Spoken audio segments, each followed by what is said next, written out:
Ambassador Xu Dezhi with China Central Television. Actually, I have a couple of questions, so please bear with me.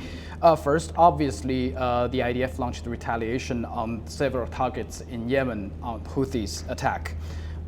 Many of them are UN-designated civilian use facilities, for example, Hodeidah ports as well as the Sana'a International Airport. Do you consider this action an eye for eye because they struck the school? Well, first, we have no conflict with Yemen. I will share it with the Council later on. There's 2,500 kilometers between Yemen and Israel.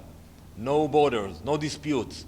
So we have no intention to attack Yemen or target in Yemen. But we will retaliate, and we will know that, for example, the port of Hodeidah, we know that it's being used to deliver weapons and ballistic missiles from Iran into Yemen. Which means UN said is false.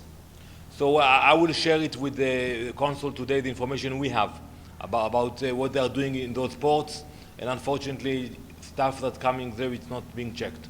Okay, secondly, we know that Dr. Tedros of WHO was actually in Sana'a International Airport. Do you guys have any further communications or explanations with WHO? You know, we have no control of who is where. You know, for sure, you know that we have no intention to harm any UN or NGOs. On the contrary, when we can, we coordinate it. You know, when we acted in Lebanon, in Gaza, but if people who are now in areas where the Houthis are, where they are holding ballistic missiles, they should be careful, because we will not sit idly by when they are attacking. You know, this is my school. This is my hometown. We will not just wait for the next missile to come. So one last question.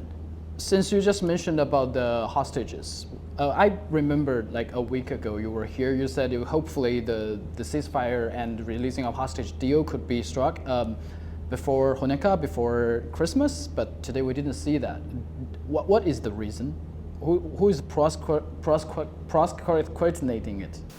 So unfortunately, you know, we are dealing with a terrorist organization, and every time they come with new demands, and we are willing to pay prices to release more hostages, to bring them back home.